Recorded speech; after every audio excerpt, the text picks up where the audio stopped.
Hello everyone, welcome to my YouTube channel. तो देखिए, आज की हमारी क्लास बाल विकास एवं शिक्षा 7 सीटेट पेपर सितंबर 2026 के लिए है। और इस वीडियो में सीटेट पेपर सितंबर 2026 के लिए काफ़ी ज़्यादा महत्वपूर्ण प्रश्नों को कवर करेंगे, क्योंकि ये सारे क्वेश्चन परीक्षा की दृष्टि से काफ़ी इंपॉर्टेंट क्वेश्चन है। इसलिए आप लोग वीडियो पर कंटिन्यू बने रहिए और जितना हो सके उतना जो है वीडियो देखते जाइए, क्योंकि इसमें जो है सिलेक्टेड क्वेश्चन, एग्जाम वाले क्वेश्चन ही हम करा रहे हैं। और इससे आपको काफ़ी ज़्यादा बेनिफिट मिलेगा, क्योंकि ना तो इससे कठिन पेपर पूछा जाएगा और ना ही इससे आसान पेपर आएगा। ठीक है, इसलिए परीक्षा को देखते हुए ऐसे क्वेश्चन हम करा रहे हैं कि इसमें पिछले 10 सालों के प्रीवियस प्रश्नों का संपूर्ण निचोड़ है इस वीडियो में। और जितने भी वीडियो हम करा चुके हैं उसको आप लोग जो है ज़रूर कंटिन्यू वॉच करिएगा, इससे आपको काफ़ी ज़्यादा बेनिफिट मिलेगा। ठीक है, तो आइए देखिए, हम इसमें पहला वाला क्वेश्चन करते हैं। तो देखिए, यहाँ पे क्वेश्चन नंबर फर्स्ट कहा जा रहा है कि स्कूल में सफलता के पैमाने को विशिष्ट शैक्षणिक उपलब्धि तक सीमित न रखकर व्यापक होना चाहिए, और ऐसा किस प्रकार किया जा सकता है।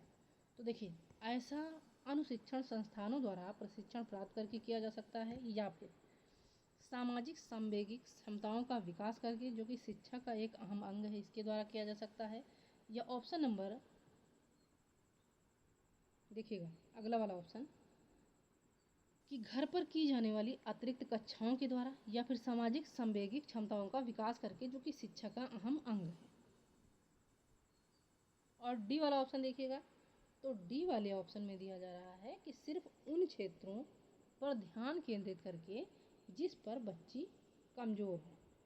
तो चलिए देखिए, और इसका सही आंसर कि उपलब्ध, देखिए कि स्कूल में सफलता के पैमाने को विशिष्ट शैक्षणिक उपलब्धि तक सीमित न रखकर व्यापक होना चाहिए, और ऐसा जो है ऐसा इस प्रकार किया जा सकता है। इसमें क्या होता है, सामाजिक सांवेगिक क्षमताओं का विकास करके, जो कि शिक्षा का एक अहम अंग है। क्योंकि देखिए कि स्कूल में सफलता को केवल अकादमिक उपलब्धि तक सीमित नहीं रखा जाना चाहिए, इसे व्यापक बनाने के लिए सामाजिक सांवेगिक क्षमताओं का विकास जरूरी है, जो कि शिक्षा का अहम हिस्सा है। क्योंकि पारंपरिक रूप से सफलता सिर्फ परीक्षा में अंकों से मापी जाती है, लेकिन सामाजिक सांवेगिक क्षमताएं, जैसे कि भावनाओं को प्रबंधित करना, सकारात्मक संबंध बनाना और जिम्मेदारी लेना, तो ये छात्र के समग्र विकास के लिए जरूरी है। और ये क्षमताएं पारिवारिक तनाव या बौद्धिक उत्तेजना की कमी जैसे कि बाधाओं को दूर करने में मदद करती हैं। और जब स्कूल में इन क्षमताओं को शिक्षा का अंग बनाता है, तो छात्र की सीखने और भविष्य की सफलता में सुधार होता है। और इस तरह सफलता का दायरा जो है, तो केवल शैक्षणिक उपलब्धि से आगे बढ़कर व्यक्तिगत और सामाजिक विकास तक फैल जाता है। अतः सामाजिक सांवेगिक क्षमताओं का विकास करके, जो शिक्षा का अहम अंग है, स्कूल में सफलता के पैमाने को विशिष्ट शैक्षणिक उपलब्धि तक सीमित न रखकर व्यापक होना चाहिए। और ऐसा जो है किस प्रकार किया जा सकता है, तो ऐसा जो है सामाजिक सांवेगिक क्षमताओं का विकास करके, जो कि शिक्षा का अहम अंग है, इसके द्वारा किया जा सकता है। इसलिए आपका बी वाला ऑप्शन जो है इस क्वेश्चन का करेक्ट आंसर हो जाएगा। अब देखेंगे हम अगला वाला क्वेश्चन। देखिए, अगले वाले क्वेश्चन में कहा जा रहा है कि निम्न में से किस से एक विद्यार्थी की संरचनात्मक समझ एवं अस्पष्टता की पुष्टि होती है। अब ऑप्शन देखिएगा यहाँ पे, पहला वाला ऑप्शन कि दी गई जानकारी को सही रूप में दोहराना, उसके बाद सेकंड है कि सही जानकारी लिखना, थर्ड है कि संरचना की परिभाषा को स्पष्ट रूप से याद रखना, उसके बाद फोर्थ है कि वास्तविक जीवन की स्थितियों में सीखी गई अवधारणाओं को लागू करना। तो कहा जा रहा है क्वेश्चन में कि निम्न में से किससे एक विद्यार्थी की संरचनात्मक समझ एवं स्पष्टता को पुष्ट की जा सकती है। तो देखिए, इसकी पुष्टि होती है वास्तविक जीवन की स्थितियों में सीखी गई अवधारणाओं को लागू करने से। क्योंकि संरचनात्मक समझ का अर्थ है अवधारणाओं को गहराई से समझना और उन्हें नई परिस्थितियों में लागू करना, ना कि सिर्फ जानकारी देना या दोहराना या याद करना। संरचनात्मक समझ ये नहीं है। और वास्तविक जीवन में सीखी हुई अवधारणाओं को लागू करना ही वैचारिक स्पष्टता को दर्शाता है। और यह क्यों और कैसे को समझने पर आधारित है, ना कि ये केवल रटने पर आधारित है। इसलिए आपका जो है करेक्ट आंसर हो जाएगा ऑप्शन नंबर डी। अब देखिएगा अगला वाला क्वेश्चन। इसमें कहा जा रहा है कि बच्चे को प्रभावशाली समस्या समाधान करता बनाने के लिए जरूरी है कि उन्हें निम्न में से किस प्रकार के मौके मुहैया करवाए जाएं। तो बच्चों को प्रभावशाली समस्या समाधानकर्ता बनाने के लिए उन्हें किस प्रकार के मौके मुहैया करवाए जाएं या उपलब्ध करवाए जाएं। ऑप्शन देखिए, केवल पाठ्य पुस्तक में दिए गए प्रारूप के अनुसार प्रयोग करने को कहकर, तो केवल देखिएगा तो इसको आप हटा दीजिएगा। केवल वाला ऑप्शन जो होता है ये निगेटिव होता है। अगला देखिए, स्वतंत्र सोच द्वारा संप्रत्य को खोज करके। अब आगे देखिए, हो सकता है इससे भी अच्छा ऑप्शन हो, जब आवश्यक हो तब अतिरिक्त ट्यूशन देकर, या फिर केवल दृश्य श्रव्य सामग्री एवं स्मार्ट बोर्डों का तत्व। केवल यहाँ पे भी दिया गया है, इसलिए ये दोनों ऑप्शन जो होगा तो ये बिल्कुल नहीं होगा। ठीक है, पहला और आखिरी यानी कि डी वाला। अब बचा बी और सी, और बी और सी में ही आपको चूज करना है कौन सा सही होगा।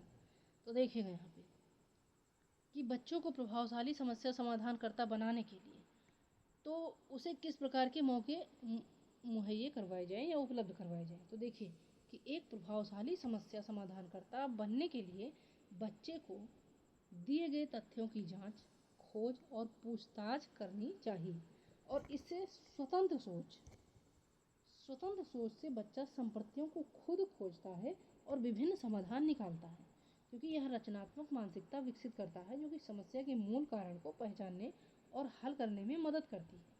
अतः बच्चों को स्वतंत्र सोच तथा संप्रत्य की खोज के अवसर देना सबसे आवश्यक है। इसी समस्या समाधान में रचनात्मक और स्वतंत्र सोच की आवश्यकता होती है, और बच्चों को खुद से खोजने और प्रयोग करने की अवसर मिलने चाहिए। अतः जो है आपका केवल ऑप्शन नंबर बी इस क्वेश्चन का करेक्ट आंसर होगा।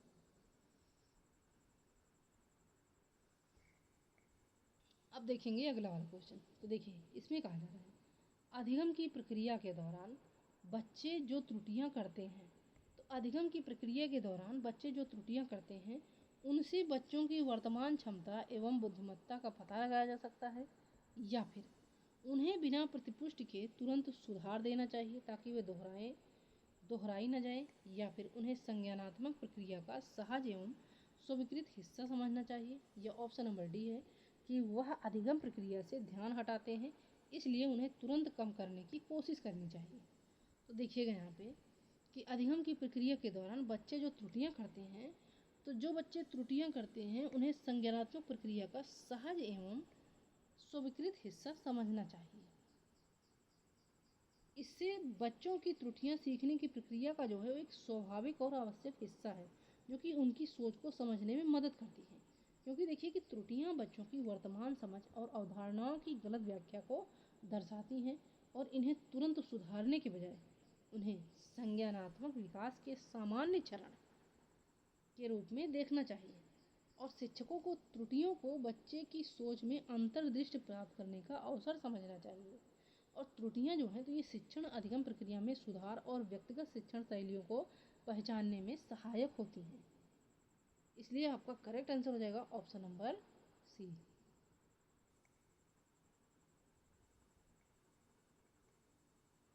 अब हम देखेंगे अगला वाला क्वेश्चन। तो देखिए इसमें कहा जा रहा है कि बच्चों के संवेगों की अधिगम में क्या भूमिका है। तो बच्चों के संवेगों की अधिगम में आपसे पूछी जा रही है क्या भूमिका है। तो संवेग बच्चों को सीखने में बाधित करते हैं, इसलिए इनको काबू में रखना चाहिए, या प्रभावशाली अधिगम के लिए संज्ञान को बच्चों के संवेगों से पृथक रखना चाहिए। यह संवेग सीखने की प्रक्रिया को अर्थपूर्ण बनाते हैं तथा उन्हें सीखने की प्रक्रिया में एकीकृत रूप में सम्मिलित करना चाहिए, या फिर संवेग सीखने की प्रक्रिया में गड़बड़ी करते हैं, वह इसे अपूर्वानुमेय बनाते हैं। तो देखिएगा यहाँ पे कि बच्चों की संवेगों की अधिगम में क्या भूमिका है, आपसे यही पूछा जा रहा है। तो देखिए यहाँ पे इस क्वेश्चन का करेक्ट आंसर हो जाएगा ऑप्शन नंबर सी कि संवेग सीखने की प्रक्रिया को अर्थपूर्ण बनाते हैं तथा उन्हें सीखने की प्रक्रिया में एकीकृत रूप में सम्मिलित करना चाहिए। क्योंकि अधिगम जो है तो अधिगम अनुभव से अस्थायी व्यवहार परिवर्तन है, और संवेग अधिगम को अर्थपूर्ण बनाते हैं। जैसे कि सकारात्मक संवेग जैसे कि उत्साह, प्रेरणा बढ़ाते हैं और छात्रों को अधिक समय तक सीखने में मदद करते हैं। और यदि शिक्षक संवेगों को अनदेखा करते हैं तो छात्र अधिगम से अलग हो सकते हैं और आधे अधूरे मन से वो पढ़ाई कर सकते हैं। और संवेग अधिगम के अनुभवों को व्यक्तिगत और यादगार बनाते हैं, जिससे ज्ञान गहराई से स्थापित होता है इसलिए देखिए कि संवेगों को अधिगम प्रक्रिया में शामिल करना जरूरी है और यह छात्रों को पूरी तरह संलग्न करता है और स्कूली शिक्षा के प्रति सकारात्मक दृष्टिकोण विकसित करता है। अतः आपका यहाँ पे राइट आंसर हो जाएगा ऑप्शन नंबर सी। अब देखेंगे हम अगला वाला क्वेश्चन। चलिए देखिएगा इस वाले क्वेश्चन में क्या कहा जा रहा है। तो इसमें कहा जा रहा है कि बच्चों को आंतरिक रूप से अभिप्रेरित अधिगमकर्ता बनाने के लिए किस तरह प्रोत्साहित किया जा सकता है। तो बच्चों को आंतरिक रूप से अभिप्रेरित अधिगमकर्ता बनाने के लिए हौसला बढ़ाने के लिए इनाम देकर प्रेरित किया जा सकता है या प्रोत्साहित किया जा सकता है, या त्रुटियां करने पर दंड देकर, या फिर अधिगम प्रक्रिया के दौरान की गई त्रुटियों से सीखकर बिना किसी नकारात्मक दंड के डर के बिना, या फिर ऑप्शन नंबर डी है कि शिक्षिका द्वारा कक्षा में खास उपलब्धि प्राप्त करने वाले विद्यार्थियों पर खास ध्यान देकर। तो देखिए यहाँ पे कि बच्चों को आंतरिक रूप से अभिप्रेरित अधिगमकर्ता बनाने के लिए तो उन्हें किस तरह प्रोत्साहित किया जा सकता है, यही पूछा जा रहा है क्वेश्चन में। तो बच्चों को आंतरिक रूप से अभिप्रेरित करने के लिए उन्हें सीखने की प्रक्रिया के दौरान गलतियां करने की अनुमति देनी चाहिए, क्योंकि गलतियों से सीखने पर ध्यान देना चाहिए, ना कि उन्हें दंडित करना चाहिए। और आंतरिक अभिप्रेरणा का अर्थ है कि सीखने की प्रक्रिया में ही रुचि और संतोष महसूस करना, ना कि बाहरी पुरस्कार या दंड के कारण। इसलिए देखिएगा यहाँ पे आपका राइट आंसर हो जाएगा कि बच्चों को आंतरिक रूप से अप्रेरित अधिगमकर्ता बनाने के लिए तो उन्हें प्रोत्साहित करना चाहिए अधिगम प्रक्रिया के दौरान की गई त्रुटियों से सीखकर और बिना किसी नकारात्मक दंड के डर के बिना। अतः आपका यहाँ पे करेक्ट आंसर हो जाएगा ऑप्शन नंबर सी। अब देखिएगा अगला वाला क्वेश्चन। तो देखिए यहाँ इसमें कहा जा रहा है कि निपुणता उन्मुख विद्यार्थियों में निम्नलिखित में से कौन सी विशेषताएं होती हैं। तो निपुणता उन्मुख विद्यार्थियों में असफलता का न्यून भय, क्षमता का वार्षिक दृष्टिकोण जैसी विशेषताएं होती हैं, या असफलता का अत्यधिक भय, क्षमता का अटल दृष्टिकोण जैसी विशेषताएं होती हैं, या फिर असफलता का न्यून भय, क्षमता का अटल दृष्टिकोण, या ऑप्शन नंबर डी है कि असफलता का अत्यधिक भय, क्षमता का वार्षिक दृष्टिकोण। तो देखिएगा यहाँ पे कि निपुणता उन्मुख विद्यार्थियों में, तो निपुणता उन्मुख विद्यार्थियों में असफलता का न्यून भय, क्षमता का वार्षिक दृष्टिकोण जैसी विशेषताएं होती हैं, क्योंकि ऐसे विद्यार्थी जो होते हैं तो असफलता को सीखने का अवसर समझते हैं, इसलिए उनमें असफलता का भय बहुत कम होता है, न्यून यानी कि बहुत कम होता है, और वे मानते हैं कि अभ्यास से क्षमता बढ़ाई जा सकती है और इसे क्षमता का वार्षिक दृष्टिकोण भी कहते हैं। और वे चुनौतियां स्वीकार करते हैं और गलतियों को सुधारते हैं और बाहरी ग्रेड से अधिक सीखने से संतुष्टि पाते हैं, क्योंकि निपुणता उन्मुख विद्यार्थी जो होते हैं तो वो सीखने पर ध्यान देते हैं और गलतियों से ही ये सीखते हैं और अपने क्षमता को सुधार करते हैं। इसलिए देखिए आपका यहाँ पे करेक्ट आंसर हो जाएगा ऑप्शन नंबर ए कि निपुणता उन्मुख विद्यार्थियों में निम्नलिखित में से कौन सी विशेषताएं होती हैं। तो निपुणता उन्मुख विद्यार्थियों में असफलता का न्यून भय, क्षमता का वार्षिक दृष्टिकोण, ये विशेषताएं होती हैं। अब देखिएगा अगला वाला क्वेश्चन। इसमें कहा जा रहा है निम्न में से कौन सी प्रक्रिया प्रभावशाली समस्या समाधान में बाधक है। तो प्रभावशाली समस्या समाधान में कौन सी प्रक्रिया बाधक है। ऑप्शन देखिए, सही स्कीमा को क्रियाशील करना, या फिर प्रतिक्रिया अनम्यता, या फिर सही समय को पहचानना, या ऑप्शन नंबर डी है अन्वेषणात्मक रणनीतियों या समस्या समाधान की समस्या रणनीतियों का प्रयोग करना। तो देखिए यहाँ पे कहा जा रहा है क्वेश्चन में कि निम्न में से कौन सी प्रक्रिया प्रभावशाली समस्या समाधान में बाधक है। तो इस क्वेश्चन का करेक्ट आंसर हो जाएगा ऑप्शन नंबर सेकंड, प्रतिक्रिया अनम्यता। क्योंकि देखिए यहाँ पे समस्या समाधान की प्रक्रिया में सही स्कीमा, सक्रिय करना, समस्या को पहचानना और अन्वेषण रणनीतियों का उपयोग करना मददगार होता है। लेकिन देखिएगा यहाँ पे प्रतिक्रिया अनम्यता का अर्थ है कि व्यक्ति किसी समस्या का एक निश्चित तरीके से प्रतिक्रिया करता है, ठीक है, और बिना दूसरे संभावित समाधानों पर विचार किए। और अच्छे समस्या समाधानकर्ता अपसारी चिंतन करते हैं और हर संभावित परिणाम की जांच करने के बाद ही वे प्रक्रिया देते हैं। इसलिए जो है प्रतिक्रिया अनम्यता समस्या समाधान को रोकती है, जबकि देखिएगा ये जो है तो ये समस्या समाधान को रोकती है, क्योंकि प्रभावी समस्या समाधान के लिए लचीलापन और खुली सोच जो है वो ज़रूरी है। लेकिन प्रतिक्रिया अनम्यता जो होती है तो इसमें बाधा डालती है। अतः आपका यहाँ पे करेक्ट आंसर हो जाएगा ऑप्शन नंबर बी। कि कहा जा रहा है क्वेश्चन में कि निम्न में से कौन सी प्रक्रिया प्रभावशाली समस्या समाधान में बाधक है, तो वो है प्रतिक्रिया अनम्यता।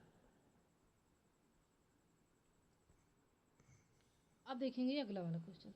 देखिए यहाँ पे इस क्वेश्चन में कहा जा रहा है, काफ़ी ज़्यादा लंबा क्वेश्चन है। कक्षा में विद्यार्थियों में पारस्परिक प्रतिस्पर्धा के लिए प्रेरित करने के कई परिणाम हो सकते हैं।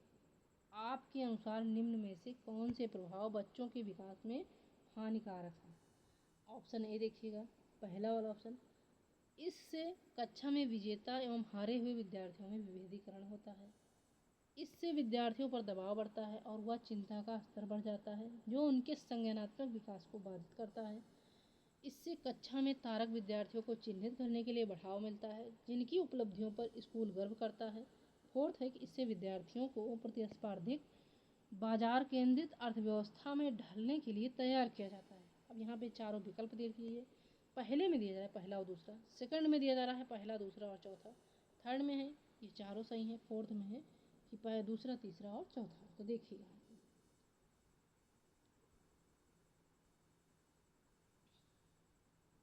कि जब कक्षा में पारस्परिक प्रतिस्पर्धा के कुछ प्रभाव बच्चों के विकास के लिए हानिकारक हो सकते हैं। अब जैसे कि विभेदीकरण, चिंता और असमानता। क्योंकि देखिए पहला वाला ऑप्शन प्रतिस्पर्धा, तो देखिए प्रतिस्पर्धा से विजेता हुए और हारे हुए का विभेदीकरण होता है, जिसमें कम प्रदर्शन करने वालों का आत्मसम्मान घटता है। इसलिए पहला वाला सही हो जाएगा। उसके बाद सेकंड वाला देखिएगा, यानी कि ये हानिकारक है। आपसे यही पूछा जा रहा है क्वेश्चन में कि आपके अनुसार निम्न में कौन सा प्रभाव बच्चों के विकास में हानिकारक है। तो देखिए पहला वाला तो ये हानिकारक है, यानी कि ये सही हो जाएगा। उसके बाद सेकंड देखिए कि इससे विद्यार्थियों पर दबाव बढ़ता है, तो बिल्कुल दबाव और चिंता बढ़ने से संज्ञानात्मक विकास जो होता है तो वो बाधित होता है, ये भी सही हो जाएगा।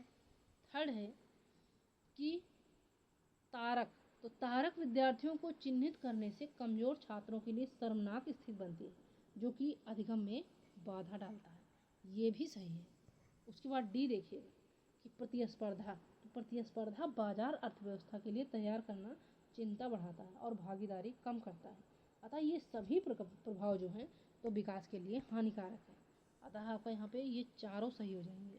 देखिए ये चारों हैं ऑप्शन नंबर सी में, इसलिए आपका यहाँ पे करेक्ट आंसर हो जाएगा ऑप्शन नंबर सी। अब हम देखेंगे अगला वाला क्वेश्चन। तो चलिए देखिए, इसमें कहा जा रहा है कि अर्थपूर्ण अधिगम की प्रक्रिया किससे सुसाध्य होती है।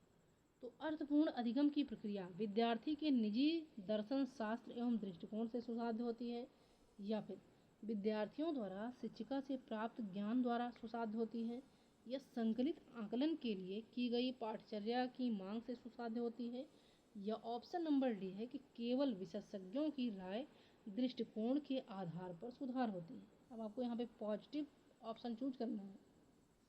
पॉजिटिव के लिए पॉजिटिव, अर्थपूर्ण अधिगम की प्रक्रिया किससे सुसाध्य होती है, यही पूछा जा रहा है।